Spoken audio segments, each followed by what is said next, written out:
Welcome to Minnesota Legislative Report, the region's longest-running public affairs program. Legislative Report is a weekly review of activity at the state capitol featuring lawmakers from northeastern Minnesota. Most importantly, it's an opportunity for viewers to call or email their legislative questions and have them answered live on the air. Minnesota Legislative Report starts now. Hello and welcome to Minnesota Legislative Report. I'm your host, WDSC News and Public Affairs producer Greg Grell. Minnesota lawmakers returned from their spring break and set right to work this week for the final 6 weeks of the legislative session. Also this week, Governor Mark Dayton gave his State of the State speech, outlining some of his priorities for the legislative session. This afternoon, our viewers have an opportunity to find out where legislators stand on some of these issues. You can call the studio with your questions by dialing 218-788-2844 or our toll-free number, which is 1-877-307-8762, and you'll see those numbers on the screen throughout the show. You can also email your question to askmlr@wdsc.org, and they'll bring those questions in to me here in the studio. Now let's introduce the legislators who are joining us in the studio today, starting with Representative Jennifer Schultz, a Democrat from Duluth. Welcome. Thank you. Representative Mary Murphy, Democrat from Hermantown. Hi, Greg. And Representative Erik Simonson, a Democrat from Duluth. And glad to see you all here today on such a beautiful afternoon. We appreciate your coming in today. And Representative Schultz, I'd like to start with you. You're a new member of the legislature, and before we get into issues, let's talk a little bit about your background. Maybe for folks watching today who might not know much about you, what your background is, why you decided to run for legislature. Sure. So I teach at UMD. I'm a faculty member in the Department of Economics, and for the last 20 years I've been working on health policy. So one of the reasons I am running is to continue on the tradition of Representative Tom Huntley and work on health policy to make it more affordable and increase access. And another second reason I decided to run was to really make sure we're funding education all the way from pre-K to higher ed. So what's your experience so far? You're a couple of months in now to the session. What's it like? Is it what you expected, different than you expected? I like what I expected. I think I got a lot of input from my campaign team and Tom Huntley, and so I think I had an idea of what it would be like. I've been really impressed with the quality of the staff in the House of Representatives, and actually in every agency. So, they do a lot and make us look really good, and I think Minnesota is a leader among all states in terms of our effectiveness of our research staff.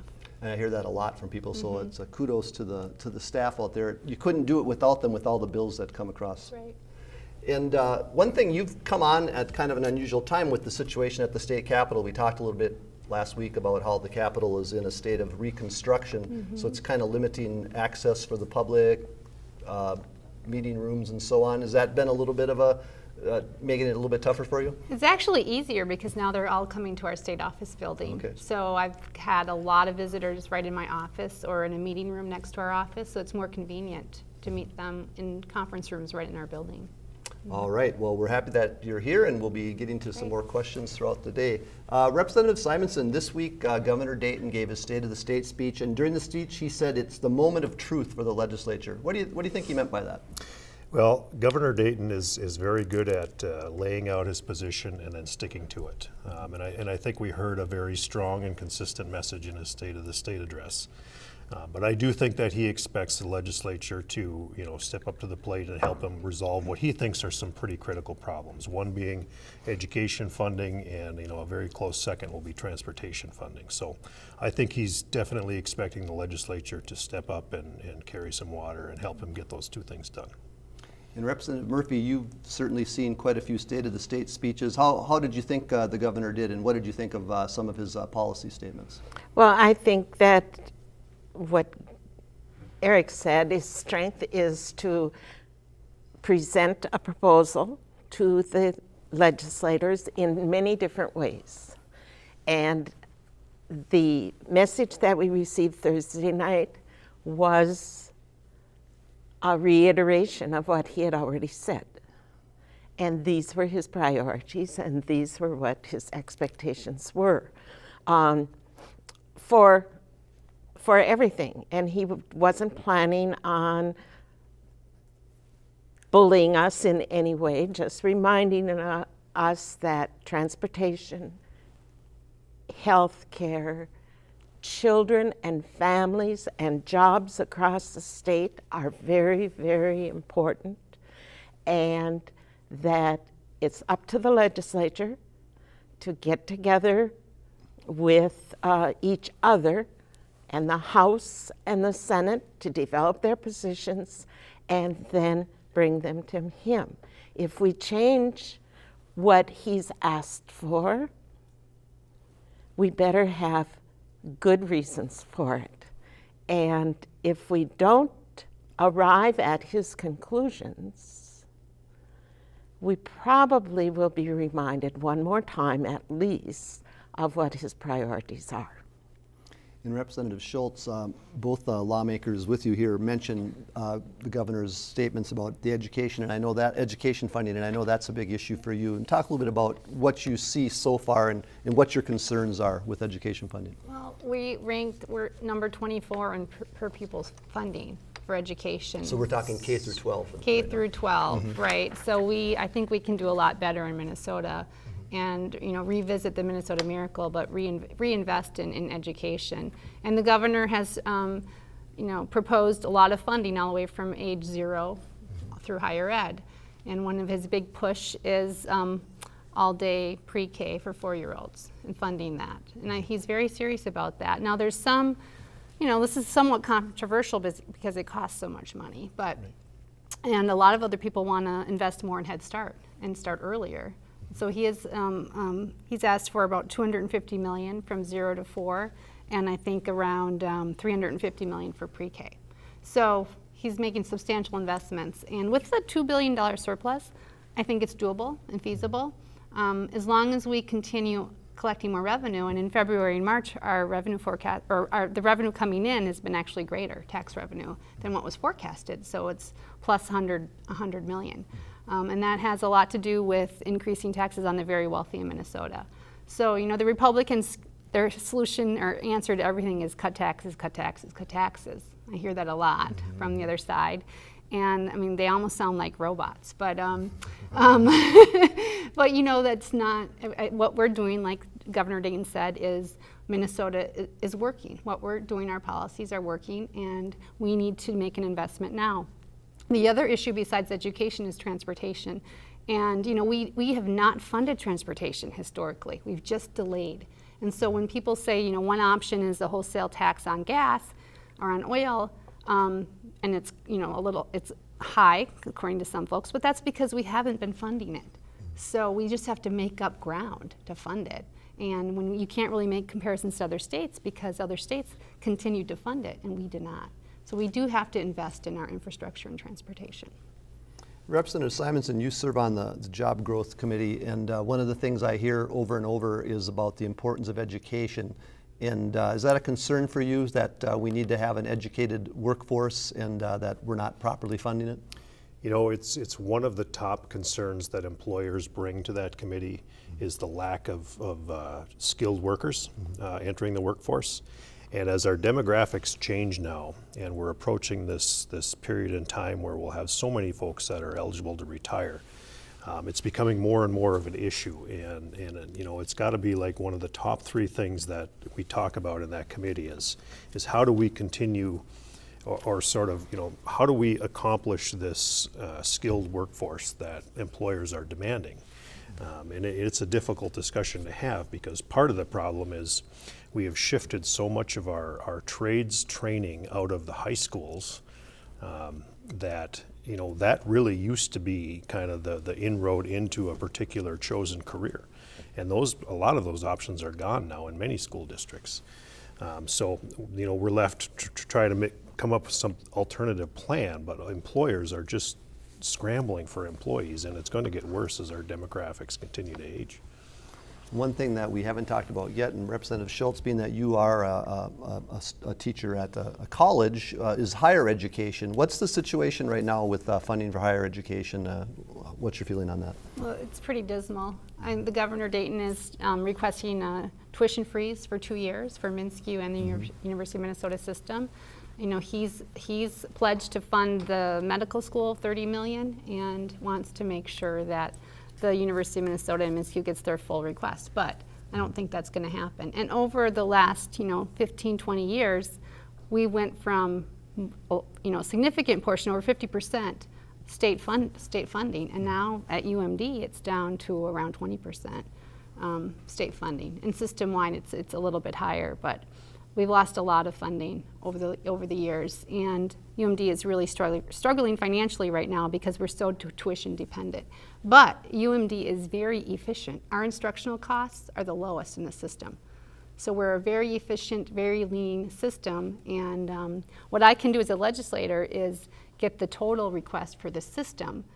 It's the UMD administrators that have to negotiate with the Twin Cities and President Kaler's office and staff to get the funding they need. And that's something that they're responsible and accountable for. All right, well, you are watching Minnesota Legislative Report, and of course we're here to answer calls from viewers, and we do have some calls coming in. We're going to start with Wayne from Saginaw. And Representative Murphy, I'm going to direct this question to you. There was an article in the paper recently about former lawmakers now lobbying at the legislature, and Wayne from Saginaw asked, why aren't the rules upheld that prevent, in his words, legislators from lobbying after their term is over? Is there such a rule? There must not be. Yes, there is a rule. Okay. But it's it's for the House of Representatives rule, I believe. I don't think it's a joint So the lobbyists then are former senators then?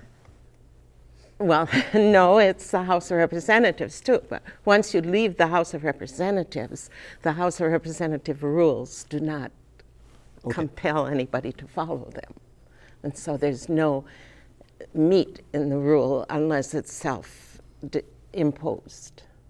So what's your opinion on former lawmakers becoming lobbyists? Is that fair game as far as you're concerned? I don't think it is, because I don't think we as legislators want to regulate the employment of anyone in the Senate. We want people to be able to have living wage jobs all across the state. And if a former legislator has particular expertise in something that he can convince somebody to pay, or she can convince somebody to pay them for that expertise and influence, and the law firm or the company or the brand or whoever it is wants to put out their money for that, we have no way of saying no. I suppose we could make a law, but then who's going to carry the burden for them for the period of time that we say they can't use the expertise that they may have come into the legislature with? Sure.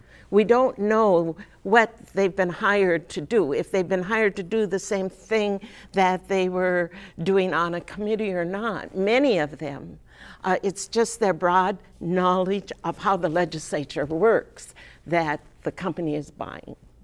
And as a representative, though, I've done it with former employees of the House of Representatives, caucus employees, and I've done it with former representatives. When they come knocking on the door, I've said,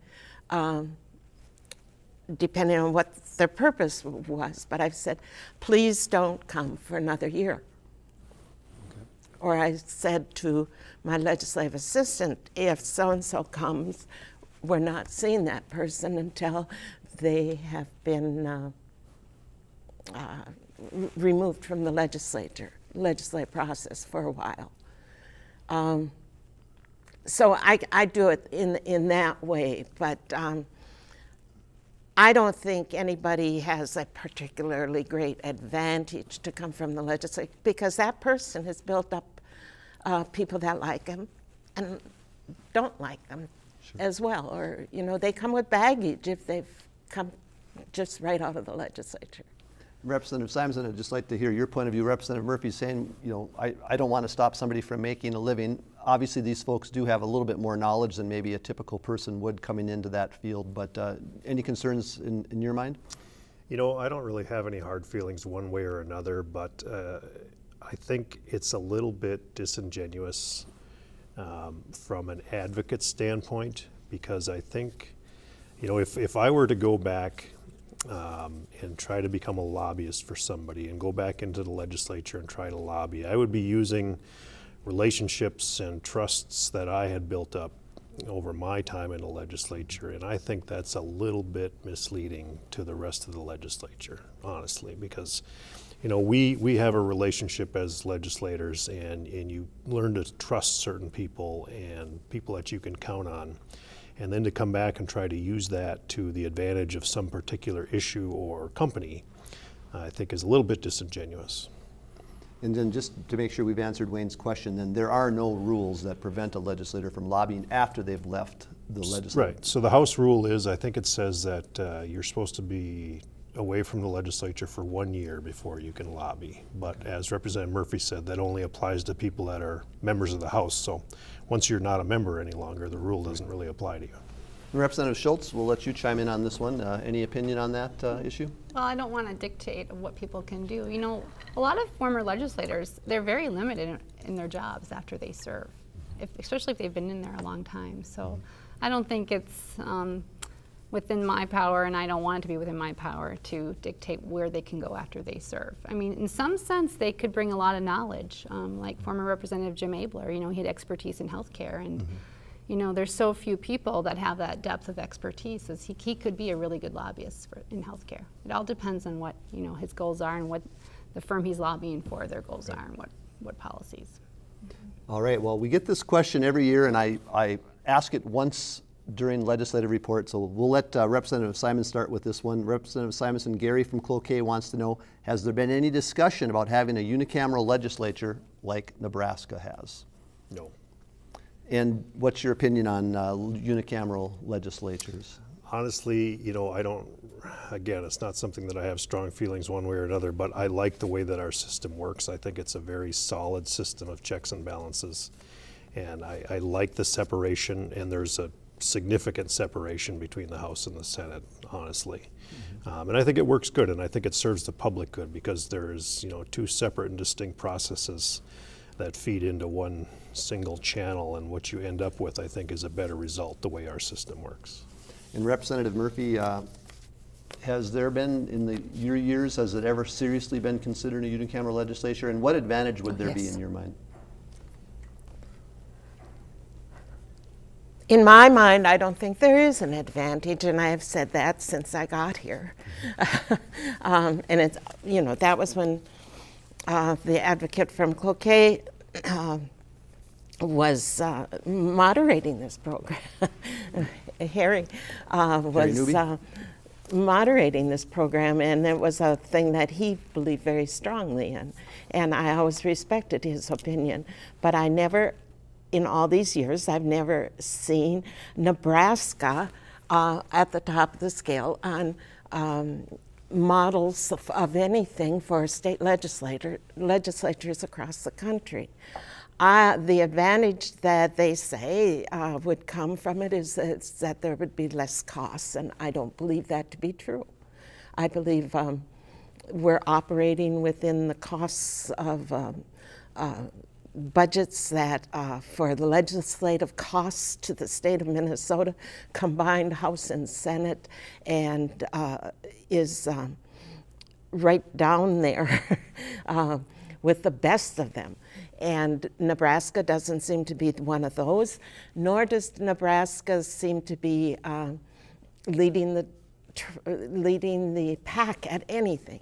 And I do know, though, that when we get to NCSL, the National Conference of State Legislatures, or the Midwest Council of Great Legislators, Nebraska is always there, but we get talking with people from Nebraska, and they say that the leading advocates are the staff.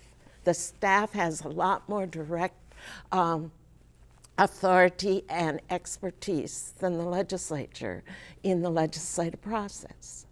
And although we started out by praising our staff knows their place, and our staff is not acting as legislators.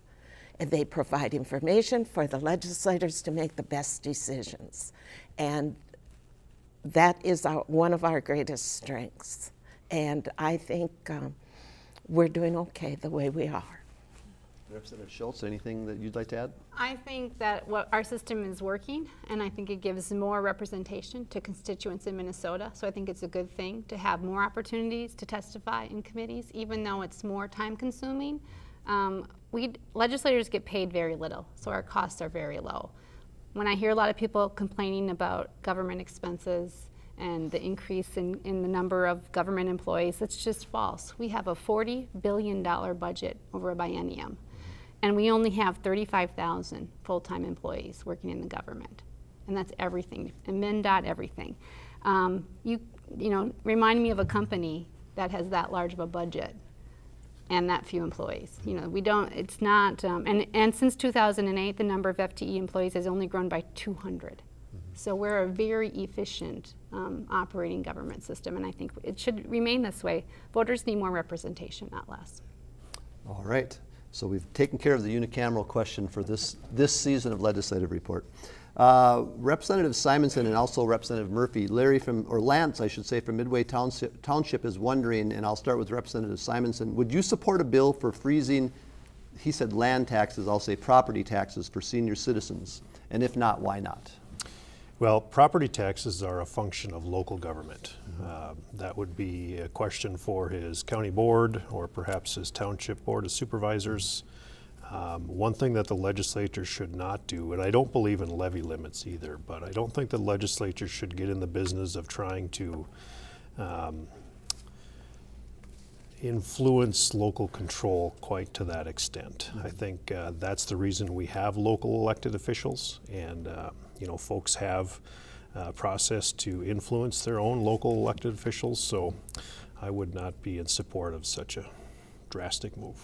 So Lance, when you get your property tax bill, you'll look on there and you'll see the city or the township, and you'll see the county, and you'll see the school district, and those are the three entities, plus maybe the WLSSD, depending on where you live, that will be taxing your land, and that's the right place to go, right, Representative Murphy?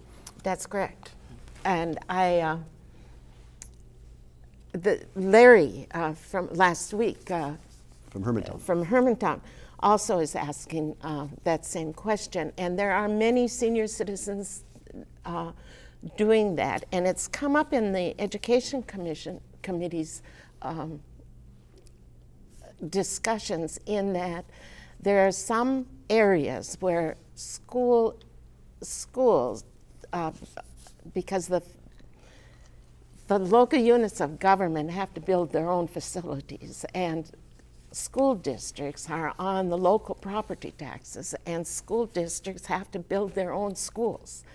And I'm sure that's what's prompting Larry's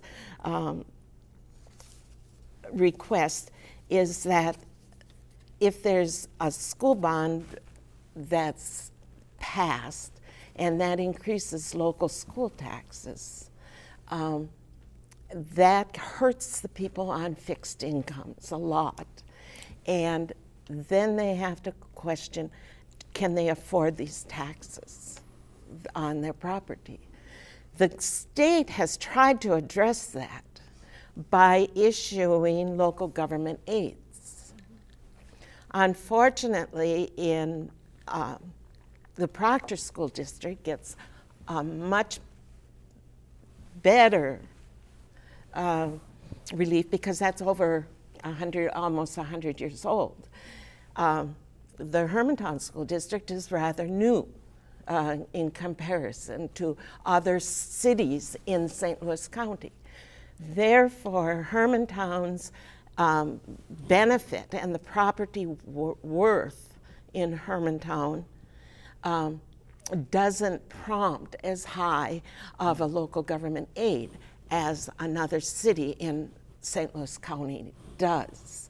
And so we don't get that relief. And people on fixed incomes that are older do not receive the benefits then of what somebody else in the county might be receiving. And the county board sometimes doesn't get as much as they thought of local government aids either, because of the diversity of business in St. Louis County and diversity of money that comes from the natural resources in St. Louis County. So it's a very difficult and complicated thing. If we did freeze taxes, would we do it all the way across the state or in just certain areas or just for certain levels of people? But I think since Larry and Lance are bringing these questions up this year, and since, I'm not going to rant today, people, I'm not, but since the majority of the surplus in the Republican targets, the majority party sets the targets for education, for transportation, for all our spending. And our targets are basically what the status quo is in education and all these other things. But taxes have $2 billion to spend. The tax committee in the House of Representatives has $2 billion to spend. I think if they're going to be talking about reforms to taxes, and they should be with that kind of a gift for them, they should be talking about how can the property taxes be made fairer to the people on fixed incomes and senior citizens and the poor. All right, well, you are watching Minnesota Legislative Report. Be sure to call in your questions or email them in today for our lawmakers to answer. Representative Schultz, Representative Murphy just mentioned some of the budget issues, and budget targets have been set by the governor, the GOP-controlled House, the DFL-controlled Senate. There's a lot of differences, but one place that there are a lot of cuts is in health, and I know that's a big concern for you. Do you want to talk about that a little bit? Sure. So I serve on the Health and Human Services Reform Committee, and the GOP House budget target is cutting over $1 billion from the budget. And so this is a huge cut, and you're hearing a lot from advocates like the Minnesota Hospital Association who are opposing these cuts. And the other part of this cut, the GOP, Representative Matt Dean, wants to eliminate the Minnesota Care Program, a program that's been really successful in covering low-income adults and mothers with children. And that program has been around for 20 years. And I call it the second Minnesota miracle. So I'm trying to really prevent that from happening and getting to a more realistic and feasible budget target, especially since we have a $2 billion surplus. And if that were to happen, what is the GOP plan? These people would move over to MNsure then and try to find on the exchange, their insurance on the exchange? That's really interesting because the proposal is to move to the MNsure, this health insurance exchange, but they also have a bill to eliminate MNsure. So it's hard. I mean, they can't have it both ways here, but it would definitely reduce the subsidies available, and it would save the state money, but it would be cost shifted on to Minnesotans. All right. Was there anything anybody else wanted to mention about health care? That's kind of Representative Schultz's area of expertise, and we appreciate your being here to talk about that today because we didn't have much time to do that last week. Representative Simonson, we've had a couple of questions from Gary and Cloquet, and they both have to do with non-Indian gaming in the state, and he wonders, would the state be willing to vacate its agreement with the tribe to allow for non-Indian gambling? That's come up from time to time, maybe even in Duluth. He's wondering if you're willing to support that, and if not, why not? Well, I can't say is that we've had a specific proposal, and I can't say that I would, support or not support something until I see some specifics. But generally, as a rule, I am generally opposed to gambling. And not just in native and non-native. Right, in general. And I think the reasons behind that is because I think it really affects our lower income Minnesotans to the negative more than a lot of people realize. And I think that it pushes people in the wrong direction. So I know it's out there, and I know it's happening, and I know it's legal, but to expand that into another particular area, and perhaps the question revolves around, should the city of Duluth have a casino? And if that proposal came out of the city council as a request, I would not be willing to support that.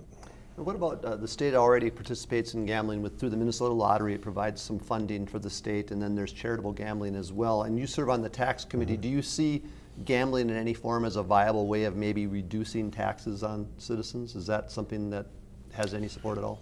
It's, you know, it's like the cigarette tax, right? I mean, we increase taxes on cigarettes, not necessarily just to generate revenue, but to hopefully reduce smoking across all age groups of Minnesotans. So it makes zero sense to me that we would allow more gambling to increase tax revenue and at the same time drive more people into poverty through legalized gambling. I mean, to me, it doesn't make good sense. Representative Murphy. And just one reminder is that the Constitution would have to be changed. Right. We have a question that I'd like to bring up. It appeared at least a few days ago that there finally might be an actual vote on Sunday liquor sales in the state. Senator Reinert, of course, has been carrying a bill for years, and he can't be here this week. But Representative Murphy, the House Majority Leader, had said he would allow a vote on Sunday liquor sales. Do you think there's something like that could happen this session? Sure, we have a vote on Sunday liquor sales every year almost. Okay. So I think it could happen. Whether it should or whether it will, I'm not sure, but I bet we'll have some kind of an amendment somewhere along the line on it. But I don't think it will pass. Okay. I think it's too easy to say that it's just an example. Minnesota is part of a 3-tier liquor system for over 70 years, and you say we shouldn't go back, but it has to do with primarily a lot of jobs in the wholesale industry that the new people that think Sunday liquor, that because of the new brew pubs and things like that, are emerging, that it's just that issue. It is not. It's the total liquor regulation in the state that goes back forever, and they're saying that, well, we should bring it up to date. Well, we can, but we can if we were really serious about doing the whole thing. But we haven't had laws that address the whole liquor industry in Minnesota, and we haven't had any proposals for doing that. They just look at this tip of the iceberg, and for beer on Sundays primarily, and or beer in groceries, or liquor in grocery stores primarily, but not the whole thing. And if you don't, in my opinion, from my experience, if you don't have the whole thing, it's not going to pass. And it leads to the total industry in Minnesota. And it's not just the brewing and the manufacture thereof. It's the distributing and the ownership, and then municipals come in, and the private ownership comes in, and then there's the big guys, and then there's the mom and pop people and the neighborhood bar, and all of that has to be looked at in depth, and how the industry is being served and how the proposed legislation affects the whole. And we have never, in my experience, looked at the whole and the big. We've just nipped here and nipped here and nipped here and nipped here, and set up a dam here and a dam there as if a river was flowing. And we just want to address this, but we don't address what's happening behind the dam up there then. And we have to do the whole, or, in my opinion, nothing. And we're at the point where it's too late this session to do the whole. Mm-hmm. So an amendment might come up and it might go down. It might pass the House, it might pass the Senate. I don't think it'll pass both. I could be wrong. And Representative Schultz, this is your first session, but I know that this often falls kind of along the lines of the border cities like Duluth that are competing with cities that do, or states that do allow Sunday liquor sales. Seems like you get a lot of support from the distributors, local liquor stores and so on here, but outside of that area, they don't want it because it would open up another day of sales for them. They'd have to have employees working, and it could be actually be a negative to their profit margin. Right, that is true. That's what I'm hearing. So I know that for municipal liquor stores, they would probably lose money because they wouldn't see enough volume of sales on Sunday, and they would have to employ staff. For our small business owners here in Duluth, I think Representative Simonson conducted a survey and suggested they were not supportive of it. So I think we need to get all of these stakeholders on board to get it passed. And I know Speaker Dowd previously did not support Sunday liquor sales, and apparently now he's changed his position and he supports it, so that's why he's thinking it will come to a vote on the floor. It will probably be closer of a vote than what happened last session, but I don't think it'll pass until you can get all the stakeholders through, and like Representative Murphy said, you look at the whole picture and address every issue. Now, I've heard Sunday growler sales is different, but Right. you know, and in Duluth, you know, a big industry that's emerging here is microbreweries. So we need to support them as well, and I think Sunday growler sales will help. All right, and we have a call from Jim in Duluth, and I'll address this one to you, Representative Schultz. Jim's wondering, what is your outlook on the 5% increase for providers of adult care for people with disabilities being passed this year?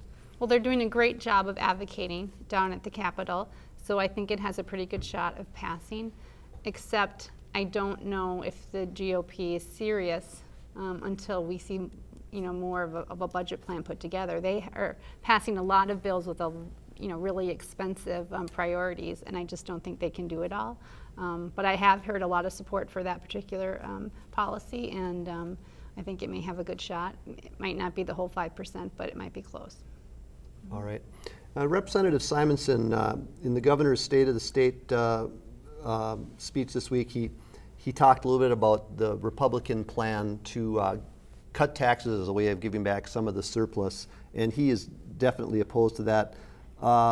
What's your thought on that? Are the Republicans going to attempt to cut taxes this session, and what's the possibilities that could happen? Well, they have to. I mean, their budget target is $2 billion in tax cuts. Okay. So over the course of the next couple of weeks, they're going to have to roll out an omnibus tax bill that includes $2 billion in tax cuts. Now, we don't know what's going to be in that bill yet, but if you just base it on the types of bills that have been coming through the committee this session, most of the tax cuts are targeted towards upper category wage earners in Minnesota and corporations. So we'll see what happens, but there will definitely be a bill coming out of the House that, like I said, it's $2 billion in tax cuts. Okay.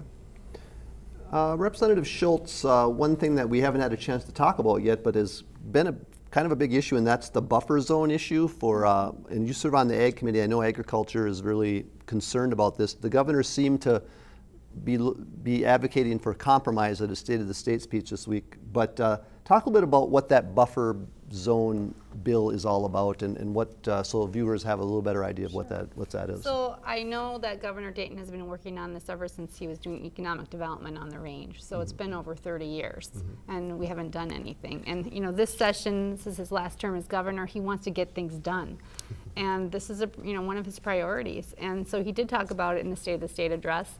And I think he's willing to compromise on the size of that buffer zone. But essentially, it protects our waterways and lakes from runoff, from a lot of ag pesticide use runoff. And I serve on the Ag Policy Committee, so I'm learning a lot about this. And I think it's a good idea. Right now, they're using these tile drain systems, and they don't let the water soak through the soil. And so you have a ton of runoff that has a lot of chemicals in it going into our waterways in a much higher capacity and volume. And so people are really concerned that we're contaminating our water with all the pesticides that are being used and chemicals in agriculture. And so this is one effort to try to reduce, that runoff. So what it would do is, say if a farmer has a stream running through his farmland, he wouldn't be able to farm right now within 50 feet of that river. And the same would apply, say, to foresters, say a company cutting down some trees in the forest, those types of things. And and that's true. But what I've heard is this is just like a token policy, that there are other issues that we need to look at. And when I talk to environmentalists, it's probably healthier for the soil to have that water run through the soil rather than drain off the field like we've been doing. So there's a lot more work to be done. There probably will be some compromise on the buffer zone. All right. When, Representative Murphy. I just look historically. What if we had buffer zones when Miller Hill had been developed and Coles had been developed and all that. And Miller Creek was a vital trout stream and going into Lake Superior with clean water. Wouldn't it have been wonderful if we had had buffer zones then and we wouldn't have to be replanting trees to keep the water cool and all that kind of thing for all these years? And we still haven't made it back to the same way it was. But wouldn't it have been great if we had had buffer zones then? It seems like an issue that probably deserves some attention, and I'm sure we'll be hearing more about it through this session. Representative Simonson, something that came up this week, the Republican budget doesn't fund broadband infrastructure in rural Minnesota, and I know that's a job creation issue. That seemed to be a little bit of a surprise because there had been funding in the past, but the need for more funding. What's your take on that? You know, that's beyond surprising. That's incredibly disappointing is what that is. So the House Jobs and Energy Committee, we passed our omnibus bill out of committee on Friday. That bill, for as many promises as the GOP made to Greater Minnesota, there is nothing in that bill for Greater Minnesota, including this broadband issue. As we know, you could talk to any community virtually across the state of Minnesota once you get outside the metro area, and one of their number one needs for economic development is access to adequate broadband. It's not access to wireless signal, it's access to adequate and dependable broadband. And there's a lot of places that don't have it. So it's one of the top issues that's talked about from all across Minnesota with respect to creating jobs and maintaining jobs and improving schools and healthcare and just personal life. But there is not only is there $0 in that Republican bill for broadband, they're eliminating the Office of Broadband, which sets us on a course backwards in terms of keeping track of things and doing mapping and other things that office does across the state of Minnesota. It's beyond disappointing. And anybody else want to comment about that? Representative Schultz? I would encourage people to read Aaron Brown's commentary on his blog, Minnesota Brown. He has a good commentary about the broadband and the GOP's commitment while they were campaigning to help Greater Minnesota. And now their complete reversal of funding that. And then, there's also a bill to eliminate landlines, which really hurts people in Greater Minnesota. And so I'm really concerned about it, and I know, Erik knows much more about it than I do, and I trust that he'll be advocating for more broadband access. Representative Simonson? I know this question came up the last time we were here about the deregulation of landlines, and that is in that bill, actually. And that's a big concern, but it is in that bill that was passed out of committee on Friday. To deregulate them? Correct. So by deregulating landlines, does that mean that it just would make them more expensive, or what would be the issue? Well, we don't know exactly what it means yet because we would lose, the state of Minnesota would lose control over the provision of landlines and the policies that go around it. So in other words, if a company wanted to say depend on the cable service or the internet to provide that phone service, they could do that, but then the question arises about dependability.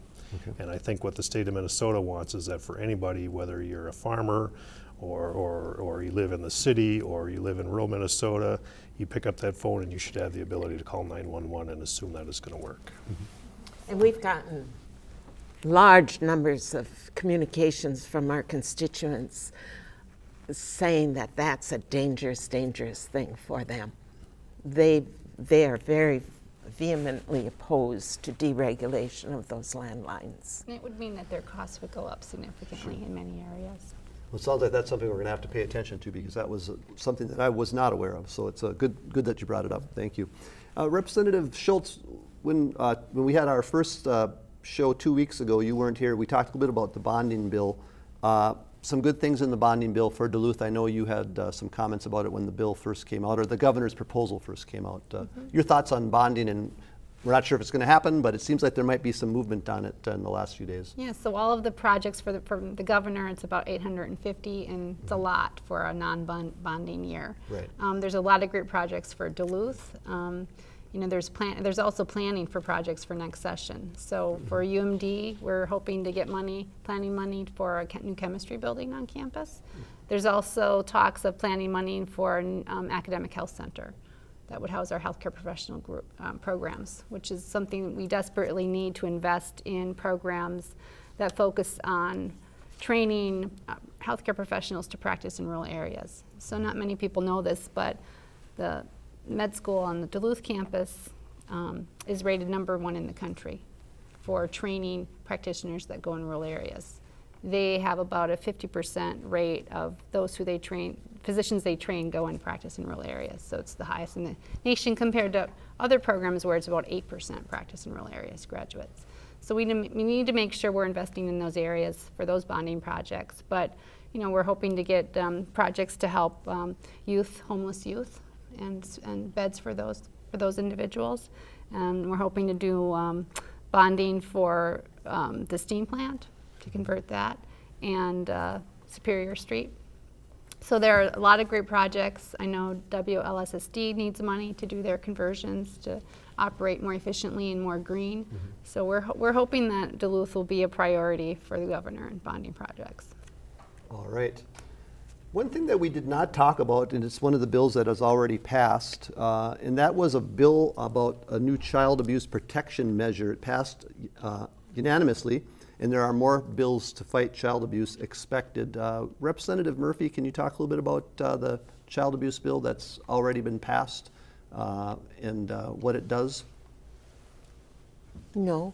How about you, Representative Simonson? I should have asked the right person. I don't have a lot of details on that bill, honestly. Okay. What about other child abuse protection bills that might be coming forward? Do you know of some, Representative? There are several bills, and there's been a task force working on protective services for children and improving the process. So right now, we weren't using full information on what counties had available to look at where the homes of these children were being raised in, and whether or not they're safe or not, and past violations. So now that there's a bill that says we're going to look at all these past violations, use full information to make a decision whether or not to take that child from the home and put them somewhere more safe. And that's getting a lot of support. What I heard on committee is that we don't have enough foster homes, and this is true in Duluth as well.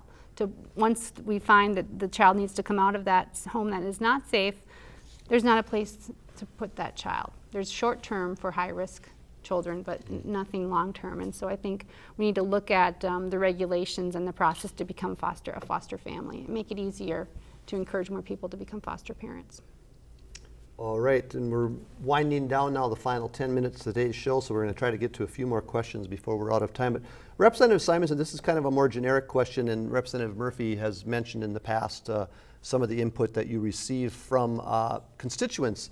And the question is, what's the best way in your mind for citizens to register their support or opposition to a bill so that it has real meaning to lawmakers? I know you get a lot of signed, form letters and emails. In your mind, what's the best way for a constituent to get their point across to you? Well, there's a couple of ways. I think obviously the best way is to reach out with a phone call, and you can just even leave a voicemail, and I do get that. Emails work great for me. I get far more emails than I do letters, and I'm not, I'm not one that's gonna not read it if it doesn't come in a personally signed envelope, but I try to read just about everything that comes across my desk. So email is usually the best way, I think, to reach out to me personally, but everybody's a little bit different too. Representative Murphy, what's your preferred method? I like whatever way people choose to communicate with me. My greatest number of contacts comes through email, and there are more form types of email than there are not, but I read them all. But I really do like when they're not forms, in the sense that there's more information of how that constituent is affected by what they're saying should be changed, or how it would affect their life, or what good will come of what they are saying why we should support something or why we should not support it. If I could have some idea of what they like or don't like about a particular bill, and how it impacts our life personally, and or if they could supply some personal financial information if they're telling us about an issue that they need help with, kind of thing, why they need that.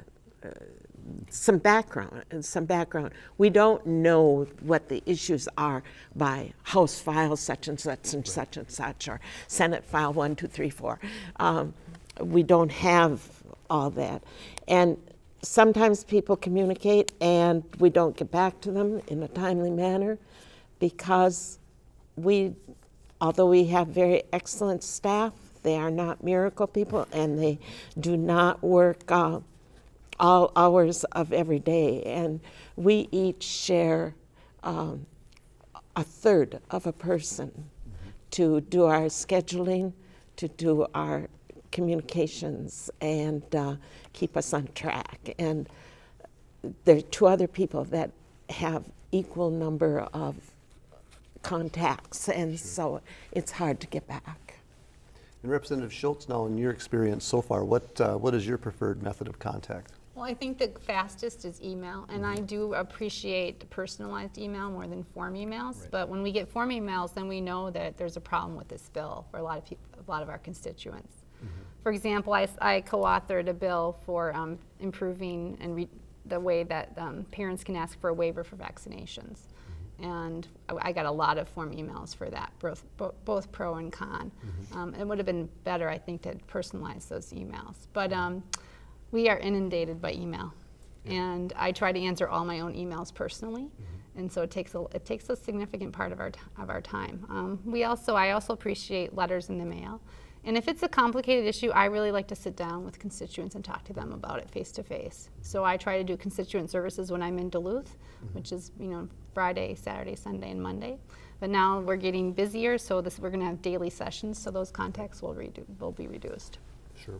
All right. Well, it's good to know that legislators do want to hear from you, and they might not always call you back, but they are listening, reading, and keeping up with those messages. We have just a few minutes left. Representative Simonson, we'll get to a couple of questions here quickly. Chuck from Grand Marais is wondering, has there been any discussion about proposing a registration fee for bicycles to help fund bike trails? Is that an issue that would come across in any of your committees? There has been some discussion about that, and there's also been discussions about other ways to fund bike trails. We do a lot of construction of bike trails in the state, but we don't do a lot of maintenance. We do grants and we do things to construct the trails, but we also have to start thinking about how we're going to maintain these trails into the future, because they do need on occasion ongoing maintenance. But I don't know that particular issue has a lot of support, but I think just in general we're talking about, okay, how do we do this going forward? What makes the best sense? In Representative Schultz, there has been a lot of talk, especially in Duluth with some of the road construction, that bicycle, not trails, but bicycle lanes are becoming an issue, and those add an expense to the road construction. So is that an issue that you see is going to be continuing to be prominent? Yes, definitely. We want to encourage people to use public transportation or use their bikes or walk and get cars off the road.